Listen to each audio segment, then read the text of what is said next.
ముఖ్యమంత్రిగా పేరుగాంచిన నారా లోకేష్ గారు ఎక్కడున్నాడో తెలుసా మిత్రులారా? తైతక్కలాడుతున్నాడు, డ్యాన్సులు వేస్తున్నాడు, సినిమాలకు వెళ్ళాడు, షికారుకి వెళ్ళాడని నేను చెబితే మీరు నమ్మరు. ఏమండి, ఇక్కడ 900 మంది బిడ్డలు 14 నెలల కాలంలో ఆసుపత్రుల పాలై ఎలుకలతో కొరికించుకొని చావు బతుకుల మధ్య ఉంటే, ఇదిగో నిన్నగాక మొన్న ప్రకాశం జిల్లా సింగరాయకొండలో శ్రీ చైతన్య నవోదయలో ఆరో తరగతి చదువుకున్న చిన్న బిడ్డ ఉరేసుకొని చచ్చిపోయాడంట. 6వ తరగతి చదువుతున్న చిన్న బిడ్డ ఫ్యాన్కి ఉరేసుకోవడానికి కుదురుతుందా? పోనీ బాత్రూమ్ కిటికీకి ఉరేసుకోవాలంటే అబ్బాయి హైట్ ఎంత ఉంటాడు? ఇవి కదా పట్టించుకోవాల్సింది. ఇవి పట్టించుకోవాల్సిన విద్యాశాఖ మంత్రి, ఇవి చూడాల్సిన విద్యాశాఖ మంత్రి ఎక్కడున్నాడు తెలుసా అన్న? అది అక్కడ ఉన్నాడు. ఎక్కడ ఏమున్నాడు? పబ్లిసిటీ పిచ్చతో క్రికెట్ ఇంట్లో నుంచి చూడవచ్చు. చూడండి ఎక్కడున్నాడు మన విద్యాశాఖ మంత్రి గారు.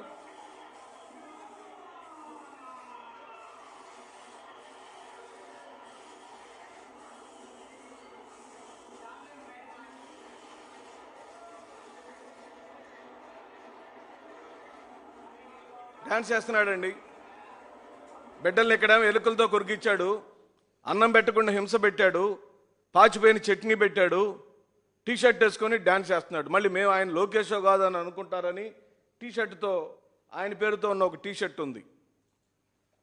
ఆయనే కదండి, నాకేమి చత్వారమే రాలేదు కదండి, వారు లోకేష్ గారే కదండి.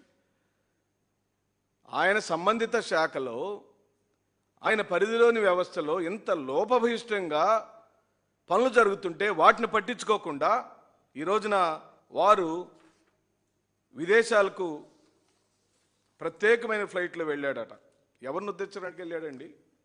ఎవరి డబ్బులండి అవన్నీ? ఆ విమానాలకు అయ్యే ఖర్చులలో ఆయన విదేశాలకు తిరుగుతున్నా లేదా దుబాయ్కి వెళ్ళిన విమానపు ఖర్చులలో 10% అయితే ఈ హాస్టళ్ళన్నీ బాగుపడతాయి. ఆ హాస్టల్లో పెట్టే వాళ్లకు, అన్నం పెట్టే వాళ్ళ దగ్గర కక్కుర్తి పడకుండా పర్సంటేజీలు తీసుకోకుండా ఉంటే ఈ హాస్టల్లో నాణ్యమైన భోజనం వస్తుంది. మేము డిమాండ్ చేస్తున్నాం, ఖచ్చితంగా జగన్మోహన్ రెడ్డి గారి యొక్క పరిపాలనలో ఇంప్లిమెంట్ చేసిన ఆ అమ్మ గోరుముద్ద పథకాన్ని వెంటనే ఇంప్లిమెంట్ చేయమని డిమాండ్ చేస్తున్నాం. రోజుకో మెనూ చొప్పున ఆయన ఏ విధంగా అయితే మెనూ పెట్టి చూశాడో ఆ విధంగానే ఈ రోజున చూడాలని అడుగుతున్నాం. మీకు నేను అడుగుతున్న పయ్యావుల కేసులను ఈ రోజున నారా చంద్రబాబు నాయుడు గారిని అడుగుతున్నా. నువ్వు ఎస్సీలకు వ్యతిరేకమని, బీసీలకు వ్యతిరేకమని, మైనార్టీలకు వ్యతిరేకమని మాకు తెలిసినా ఈ రోజున నీ కేటాయింపులో అంటరానితనాన్ని చూపించేశావు. నా డబ్బులు నాకు ఇవ్వడానికి కూడా నీకు అంటరానితనమే కనపడింది. ఓకే, ఏమంటరానితనం కనపడిందని మీరు అనొచ్చు. సబ్ ప్లాన్కి ఈ రోజున నువ్వు కేటాయించిన నిధుల సంఖ్య ఎంత? మాలా మాదిగపల్లెల్లో మౌలిక సదుపాయాల కల్పన కోసం ఏర్పాటు చేసిన సబ్ ప్లాన్ నిధులు నువ్వు ఈ రోజున ఈ కేటాయింపులు ఎంత పెట్టావు? సాంఘిక సంక్షేమ శాఖకు ఎంత పెట్టావు? నాడు నేడు పేరుతో జగన్మోహన్ రెడ్డి గారు చేసిన విప్లవాత్మకమైన విద్యా వ్యవస్థలో తీసుకొచ్చిన మార్పులలో ఈ రోజున నువ్వు ఎంత కేటాయింపులు పెట్టావు? విదేశీ విద్యకు ఎంత కేటాయింపులు పెట్టావు? ఫీజు రియంబర్స్మెంట్ గురించి ఈ రోజున మాట్లాడదాం. ఫీజు రియంబర్స్మెంట్ పథకం కింద ఈ రోజున మీరు చెల్లించాల్సిన బకాయిలు రమారమి 8,900 కోట్ల రూపాయల బకాయిలు మీ నెత్తి మీద ఉంటే ఈ రోజు వరకు కూడా ఆ పథకాన్ని ఇంప్లిమెంట్ చేయకుండా మీరు గమనించండి, 1,200 కోట్ల రూపాయల అంట అసెంబ్లీ సమావేశాలలో బడ్జెట్ ఆర్డర్ తీసుకొచ్చాడంట లోకేష్ గారు. ఇంతకుముందు కూడా ఇలాగనే మేము అడిగినప్పుడల్లా బడ్జెట్ ఆర్డర్ పేరుతోనో కేటాయిస్తున్నామని పేరుతోనో కాలయాపన చేస్తూ ₹1 కూడా కేటాయించని దుర్మార్గ ప్రభుత్వం కేవలం ఫీజు రియంబర్స్మెంట్, వసతి దీవెన నిధులు 7,100 కోట్ల రూపాయలు పెండింగ్ ఉంది ఇప్పటి వరకు. రేపు మార్చికి కలిపితే సుమారుగా 2 కలిపితే 8,000 కోట్ల పైచిలకు పెండింగ్లు ఉన్నాయి. 8,900 కోట్ల రూపాయల పెండింగ్లు ఉన్నాయి. మిత్రులారా, ఫీజు రియంబర్స్మెంట్ పథకం స్ఫూర్తి ఎక్కడి నుంచి మొదలైంది, ఎలా మొదలైంది, ఎందుకు మొదలైంది అనే వివరాలను మీ అందరికీ తెలిసింది అయినప్పటికీ నేను ఈ రోజున మిమ్మల్ని అడుగుతున్నా, డిమాండ్ చేస్తున్నా. ఫీజులు కట్టకపోతే కాలేజీలకు రావద్దని యాజమాన్యాలు చెబుతున్నాయా లేదా? ఆ ఫీజు రియంబర్స్మెంట్ బకాయిలు చెల్లిస్తేనే రేపు మార్చిలో హాల్ టికెట్స్ ఇస్తారు. పొరపాటున కనుక ఆ బిడ్డలకు హాల్ టికెట్స్ ఇవ్వకపోతే ఆ బిడ్డల భవిష్యత్తు ఏంటని అడుగుతుంది వైఎస్ఆర్ కాంగ్రెస్ పార్టీ. నువ్వు విదేశాలకు వెళ్ళి క్రికెట్ చూసడానికి ప్రత్యేక విమానాలకి నువ్వు పెట్టే ఖర్చు, నేను అడుగుతున్న మీడియా మిత్రులు కూడా రేపు ఈరోజు బిల్ గేట్స్ పెట్టిన టీ ఖర్చుల వివరాలు రేపు ప్రకటించాలి. బిల్ గేట్స్కి పెట్టిన సమోసాల ఖర్చు రేపు ప్రకటించాలి. బిల్ గేట్స్ కోసం పెట్టిన స్నాక్స్ భోజనాల ఖర్చులు, మీరు తైతక్కలాడడానికి చేసిన కార్పెట్ ఖర్చులు, ఆ వివరాలన్నీ కూడా రేపు ప్రజలకు వివరించి చెప్పాలి. ఆ బిల్ గేట్స్ని రాజధాని ప్రాంతంలో తిప్పడం ద్వారా నా రాష్ట్ర ప్రయోజనాలకు ఏం సమకూర్చి పెట్టారో, ఏం అనుకూర్చి పెట్టారో వివరాలు చెప్పమని అడుగుతున్నాం.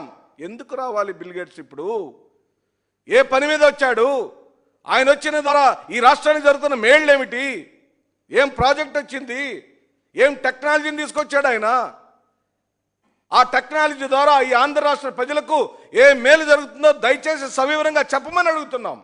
ఆ ఒక్క వివరాలే కాదు, బిల్ గేట్స్కి ఏ టీ ఇచ్చారు, బిల్ గేట్స్కి ఏ భోజనం పెట్టారు, బిల్ గేట్స్కి ఏ కారు వాడారు, బిల్ గేట్స్ కోసం ఏ హోటల్ బుక్ చేశారు, ఆ హోటల్ ఖర్చు ఎంత, ఆ టీ ఖర్చు ఎంత, ఆ భోజనం ఖర్చు ఎంత, ఆ కార్ ఖర్చు ఎంత, ఆయన వచ్చిన ఫ్లైట్ ఖర్చు ఎంత, ఫ్లైట్ టికెట్ ఖర్చు ఎంత, ఆ ఖర్చులు మొత్తం కూడితే నా బిడ్డలకు ఈ రోజున ఎలుకలతో కరిపించి ఆ బిడ్డలకు కుళ్ళిపోయిన అన్నాన్ని పెడుతున్న మీరు ఎంత దుర్మార్గులు ఈ రాష్ట్రానికి చెప్పాలి. నువ్వు పట్టించుకోవాల్సిన నీ పరిధిలోని జనాంగాలకు సంబంధించిన చిన్న బిడ్డలకు అన్నం పెట్టకుండా బిల్ గేట్స్ కంట బిల్ గేట్స్ని తెచ్చారట, చూపిస్తారట. ఈయనేమో దుబాయ్ వెళ్ళాడట, క్రికెట్ చూడటానికి వెళ్ళాడట, స్నేహితులతో డ్యాన్సులు వేస్తున్నాడు మన షాడో ముఖ్యమంత్రి గారు. ఇది మన రాష్ట్ర పరిస్థితి. నువ్వు ఎక్కడికైనా వెళ్ళు, ఎలాగైనా ఊరేగు, మాకేం సంబంధించిన అంశం కాదు. కానీ మా విద్యాశాఖ మంత్రి గురించి నేను మాట్లాడుతున్నా. ఆంధ్ర రాష్ట్ర ప్రజల యొక్క డబ్బులతో విద్యాశాఖ మంత్రిగా వెలగబెడుతున్న నారా లోకేష్ గురించి నేను మాట్లాడుతున్నా. ఉప ముఖ్యమంత్రి పవన్ కళ్యాణ్ గురించి నేను మాట్లాడుతున్నా. నీ సభ్యత్వానికి 2 కోట్ల రూపాయలు విరాళాలు ఇచ్చారే, నీ పార్టీ మేలు కోసం 2 కోట్ల రూపాయలు విరాళం ఇచ్చారు కదా. ఈ బిడ్డల సంగతి చూడండి అయ్యా. పవన్ కళ్యాణ్ గారు, ఈ చనిపోయిన బిడ్డ గురించి ఒకసారి ఆలోచించండి అయ్యా. ఎలుకలతో కలిసి చచ్చిపోతున్న బిడ్డల గురించి ఆలోచించండి అయ్యా. పురుగులు అన్నం పెడుతున్నారయ్యా, దాని గురించి ఆలోచించండి అని సందర్భంగా నేను మనవి చేస్తూ, మీ బడ్జెట్ కేటాయింపులలో ఎందుకు మా మీద అంత కక్ష? ఏమైపోతున్నాయి ఈ డబ్బులన్నీ? ఎక్కడికి వెళ్ళిపోయినాయి ఈ డబ్బులన్నీ? ఈ డబ్బుల వివరాలను మీరు చెప్పాలి. ఒక్క ఫీజు రియంబర్స్మెంటే కాదు, బాబాసాహెబ్ అంబేద్కర్ విగ్రహానికి నీళ్లు పోసే నాదుడు లేడు మిత్రుడా. పిచ్చి మొక్కలు అక్కడ వస్తే మొక్కలు పీకే నాదుడు లేడు. ఫౌంటైన్ ఎండిపోతే ఫౌంటైన్ శుభ్రం చేసే నాదుడు లేడు. ఈ రోజున అమెరికాతో సహా ప్రపంచంలోనే ఏ వ్యక్తికి దక్కని గౌరవం మన బాబాసాహెబ్ అంబేద్కర్కి ప్రపంచంలో దక్కుతుంది. సిగ్గుపడాలి నారా చంద్రబాబు నాయుడు, సిగ్గుపడాలి పవన్ కళ్యాణ్, సిగ్గుపడాలి నారా లోకేష్. మీకు బాబాసాహెబ్ అంబేద్కర్ అంటే దళిత సామాజిక వర్గ నాయకుడిగా కనపడుతున్నాడేమో, కానీ ప్రపంచ మేధావిగా, ప్రపంచ విద్యావేత్తగా, అత్యధిక చదువులు చదువుకున్న, ప్రపంచంలోనే ఏ వ్యక్తి చదువుకున్న చదువులు మన బాబాసాహెబ్ అంబేద్కర్ చదువుకున్నాడని అమెరికా తన విద్యాదినంగా ప్రకటించింది. సిగ్గుపడాలి మీరు. అలాంటి బాబాసాహెబ్ అంబేద్కర్ విగ్రహాన్ని రాజశేఖర రెడ్డి గారు కుమారుడు శ్రీ వైఎస్ జగన్మోహన్ రెడ్డి గారు 400 కోట్ల రూపాయలతో నిర్మాణం చేస్తే నీళ్లు పోసే దిక్కు లేదా? మొక్కలు పెంచలేరా మీరు? పెండింగ్లో ఉన్న కేవలం 500 కోట్ల రూపాయలు పెడితే ఆ విగ్రహం సర్వాంగ సుందరంగా మారిద్దని మేము మొత్తుకుంటున్నాం, ఉద్యమం చేస్తున్నాం. పట్టించుకున్న దాఖలు లేదు. SC corporation